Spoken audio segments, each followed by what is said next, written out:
আরে যুবক ভাই, এই জন্যই তো আমার আল্লাহ বলেন ইত্তাকুল্লাহ। আল্লাহ বলেন আমি আল্লাহকে ভয় করো।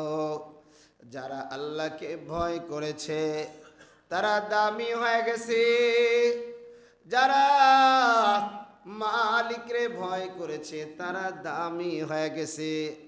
কালো চেহারার দিকে তাকাইলেও দেখা যায় নূর চমকায়, আলাদা একটা জৌলুস ওই চেহারার ভিতরে আছে রে যুবক। এই আয়াতের পরের অংশে আমার আল্লাহ বলেন ওয়াকুনু মা'আস সাদিকিন।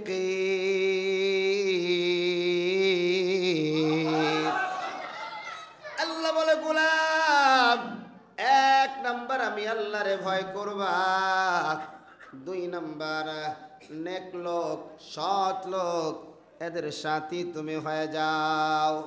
ওরে যুবক, দুনিয়ার মধ্যে সবচাইতে যিনি সৎ এবং দামি, যার চরিত্রের মতো আর কারো চরিত্র নাই, তিনি হলেন আমার আপনার নবী। জোরে কোন সুবহানাল্লাহ, আরো জোরে বলেন সুবহানাল্লাহ।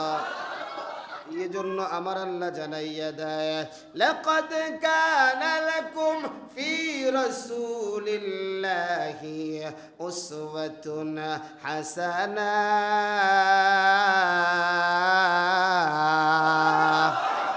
কালামে জিন্দা কুরআনে হাকিম হিকমতে ও লা ইয়াজালাস্তু কদিম জামিউল ইলমি ফিল কুরআনে হাকিম تقاذرت عنه أفهام الرجال بقى قرآن كلام الله پشنا قدیم استی نعینا। এর চৌঠাইলের যুবক, এ কলিজার টুকরা বুড়া বাবা, এ আমার পর্দার আড়ালে আমার মা, আমার নবীর আদর্শ ফুলের চাইতেও পবিত্র। আল্লাহ আমার ডাইরেক্ট বলতেছেন লাকাদ কানা লাকুম, আল্লাহ বলেন তোমাদের জন্য রয়েছে লাকাদ কানা লাকুম ফি রাসূলিল্লাহ, তোমাদের রাসূলের মধ্যে উসওয়াতুন হাসানা, উত্তম আদর্শ। সুবহানাল্লাহ বলেন, আরো জোরে কোন সুবহানাল্লাহ। আজকে বাঙালি লেলিনের মধ্যে আদর্শ খুঁজে, কালমাসের মধ্যে আদর্শ খোঁজে, গণতন্ত্রের মধ্যে আদর্শ খোঁজে, সমাজতন্ত্রের মধ্যে আদর্শ খোঁজে। মনে রাখবা, মানবীয় তন্ত্র মন্ত্র দিয়ে আর যাই হোক কোনদিন মানুষের ন্যায় অধিকার প্রতিষ্ঠিত করা যায় না। আমার যুবক ভাই, ও কলিজার টুকরা বুড়া বাবা, যেই কথাটা আমি বলতে গেলাম, আমার নবীর আদর্শের ব্যাপারে আল্লাহ সার্টিফিকেট দিয়া আল্লাহ আমার জানাইয়া দেয় ওয়া ইন্নাকা লাআলা খুলুকিন আযীম।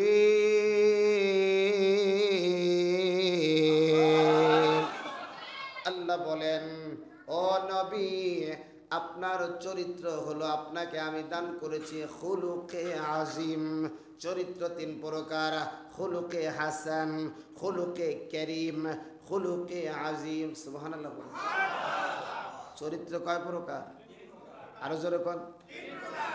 এক নাম্বার খুলুকে হাসান, আপনাকে যতটুকু আঘাত করেছে আপনি ততটুকু করবেন।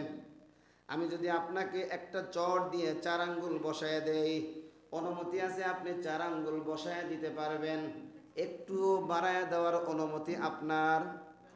আরো জোরে কোন। আপনাদের কাছে খারাপ লাগতেছে? খারাপ লাগতেছে? আরো চলবে না ছেড়ে দিব?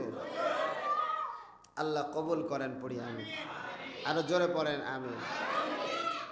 2 নাম্বার খুলুকি কারীম। 2 নাম্বারটা হলো, আমাকে যদি কেউ আঘাত দেয় আমি বলে দিব ভাই তোমাকে মাফ করে দিলাম। সুবহানাল্লাহ বলো। আরো জোরে কোন সুবহানাল্লাহ। কারি তাইয়্যিব সাহেব রাহমাতুল্লাহি আলাইহি এই তিন ধরনের খুলুকের আলোচনা এনেছেন। 1 নাম্বার হাসান, 2 নাম্বার কারীম, 3 নাম্বার হলো খুলুকে হাজিম। খুলুকে আজিম হলো ওই খুলক, ওই চরিত্র, কেউ যদি কাউকে আঘাত করে শুধুমাত্র ক্ষমাই করবে না, বরঞ্চ যে হাত দিয়ে তাকে আঘাত করছে ওই হাতটা ধইরা ডলে দিবে আর বলবে, ভাই তুমি কি ব্যথা পেয়েছো কিনা? আরো জোরে, আরো জোরে, জোরে একটু আল্লাহরে ডাক দিয়ে বলেন, সবাই বলেন ইয়া আল্লাহ। আরো জোরে বলেন ইয়া আল্লাহ। আমার নবীর ব্যাপারে আমার আল্লাহ জানাইয়া দেয়, ও পয়গম্বর,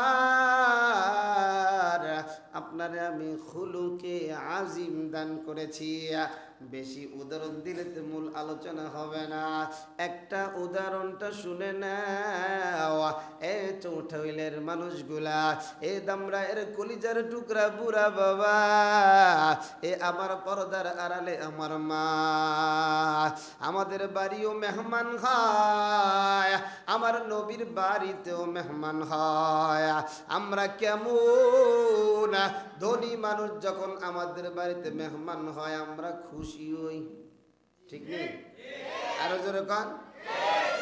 আর যদি গরিব হয় আমরা বড় বেজার, আমার বড় বোনটা গরিব, মেয়ের বিয়ে আইছে, কমপক্ষে আমার 1 লাখ টাকা দেওয়া লাগবে, ঠিক নেই? অথচ মেহমান আসা, মেহমান আসলে মেহমানের খেদমত করা, এইটা আমার নবীর আদর্শ, আমার নবীর সুন্নাত। আমার নবী বলেন, যেই পরিবারে বেশি বেশি মেহমান আসে ওই পরিবারে আল্লাহ পাক বেশি বেশি বরকত দিয়ে দেয়। আর জোরে কন্যা সুবহানাল্লাহ।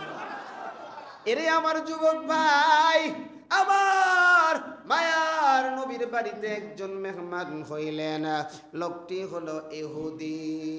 ইহুদি আমার নবীর বাড়িতে মেহমান হইয়া আমার নবী সুন্দরভাবে তাকে খাবার দাবারের ব্যবস্থা রাত্রে করলেন, যতটুকু খাবার তার দরকার পরিপূর্ণভাবে তাকে মেহমানদারি করেন।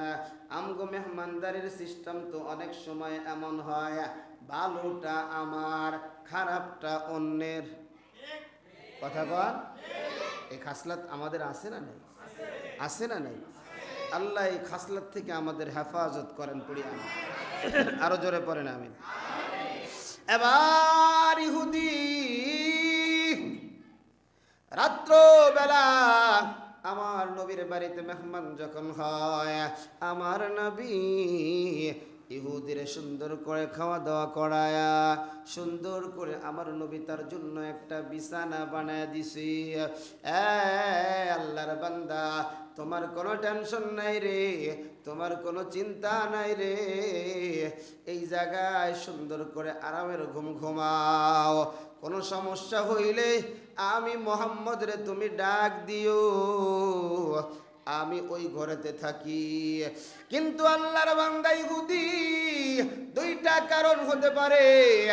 1 নাম্বার, আমার নবীরে কষ্ট দেওয়ার জন্যে পায়খানা করে পুরা বিছানাগুলা নোংরা বানায় ফেলছে, কাঁথা কাপড়গুলা নোংরা বানায় ফেলছে, ঘরের বিভিন্ন জায়গায় পায়খানা ছড়ায় ছড়ায় নোংরা বানায় ফেলছে। ইহুদি এবার চিন্তা করলো, আমি যে মোহাম্মদের ঘরে পায়খানা করে দিলাম, মোহাম্মদ যদি সকালবেলা আমার দেখে আমারে তো আর আস্ত রাখবে না, আমারে তো আর ছাইরা দিবে না। এই চিন্তা ভাবনা করিয়া ইহুদি গভীর রাত্রেই পালাইয়া বাড়ি থেকে বের হয়ে গেল। ইহুদি পালাইতে পালাইতে আস্তে আস্তে পশ্চিম দিগন্তে যখন সূর্য উঠে, ইহুদি তাকায় দেখিয়া তার যেই তরবারিটা ছিল এবার তার কাছে তরবারিটা নাই।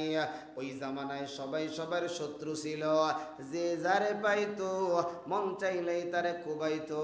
বর্তমানে যা দেখা যায়, কথা কন ঠিক কিনা? ইহুদি এবার চিন্তা করলো, কেউ যদি আমারে আঘাত দেয় আমি তার থেকে কেমন করে বাঁচব? আমি তো আর বাঁচতে পারবো না। আমার তরবারিটা তো মুহাম্মদের ঘরের ভিতরে রাখা। নিজের জীবন বাঁচানোর জন্য, তরবারি নেওয়ার জন্য আস্তে আস্তে করে আমার নবীর বাড়ির দিকে অগ্রসর হয়। আমার নবীর বাড়ির কাছাকাছি যাইয়া ইহুদি এক পাও আগায় তো দুই পাও পিছায়।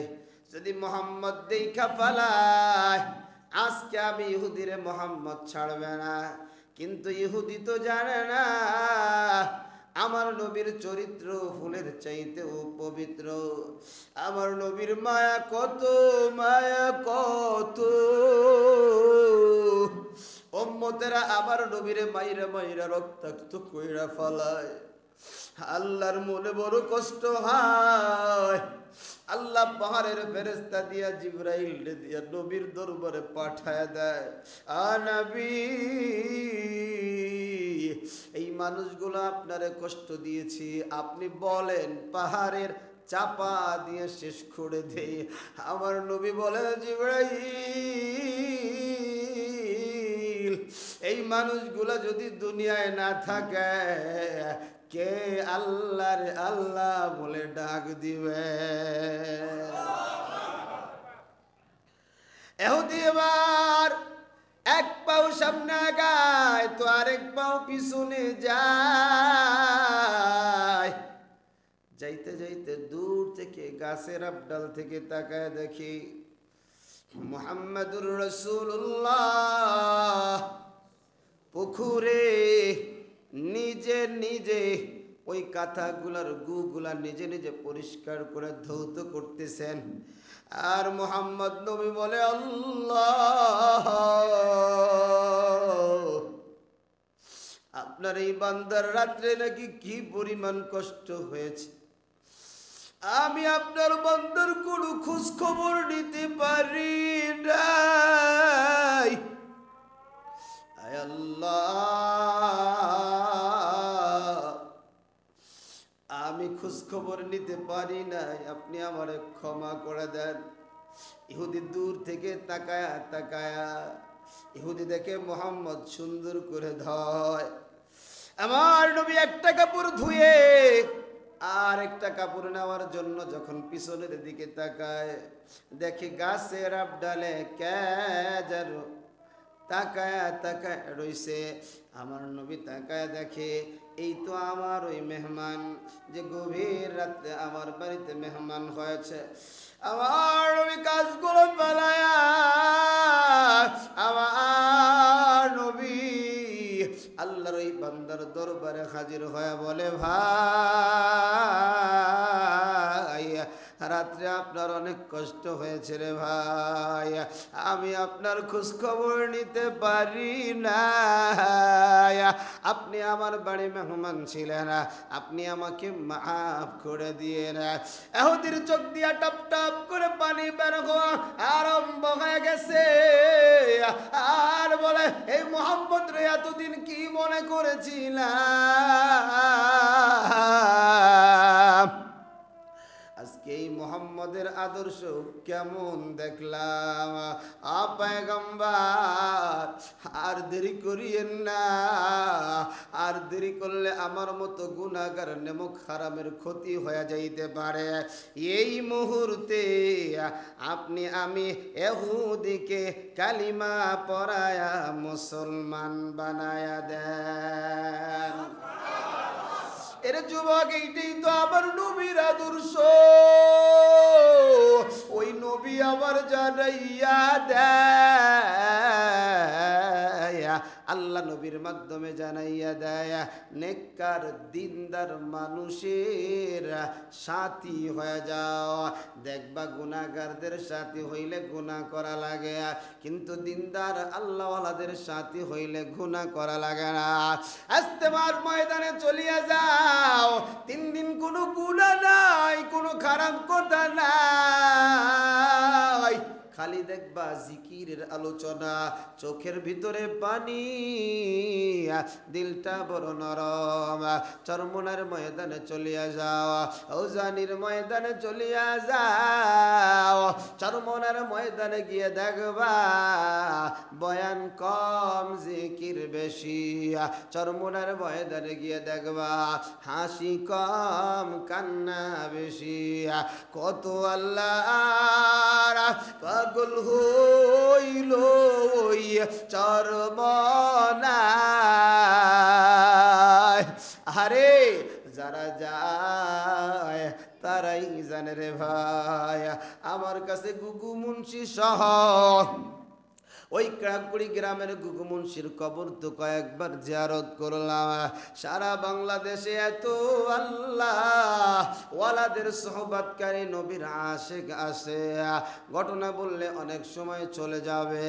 এতটুকু আপনাদের দাওয়াত দিয়া যায়, আগামীতে এই মাসেই তো 29, 20, 21 ওই চরমনায়ের ফাল্গুনের মাহফিল। জীবনে যারা যাও নাই গিয়ে দেখবা টুপি ছাড়া তোমাকে চলতে মনে চাবে না, নামাজ ছাড়া তোমাকে ঘুরতে মনে চাবে না, দাড়ি ছাড়া তোমাকে অসহায় অসহায় মনে হবে। ঠিক নি? ঠিক নি? আরো জোরে বলে ঠিক নি? কে যাবি আয়রে চলে, কে যাবি আয়রে চলে চরমনারি ময়দানে, জীবনের মর ঘুরে যাবে 3 দিনেরই বয়ানে। ঠিক নেই? ওই যে লালু মস্তান, কালু মস্তান, ওই যে যশোরের শামসুল হক মস্তান সহ কত মস্তানের ঘটনা শুনলাম, যাদেরকে দেখা সাধারণ মানুষ তো দূরের কথা, বড় বড় নেতারা পর্যন্ত কাঁপত। কোন সময় যেন আমগো সাইজ কইরা দেয়। চরমনার ময়দানে গেছে, আল্লাহ বলছে ওয়াকুনু মাস সাদিকিন, নামাজীদের সাথী হয়ে যাও, জিকির করনেওয়ালাদের সাথী হয়ে যাও, আল্লাহওয়ালাদের সাথী হয়ে যাও। আল্লাহওয়ালাদের রঙে তাকে রঙিন করে দিয়েছে। ঠিক কিনা বলেন? কে যাবি আয়রে চলে, কে যাবি আয়রে চলে চরমনারি ময়দানে, জীবনের মর ঘুরে যাবে 3 দিনেরই বয়ান। ঠিক না?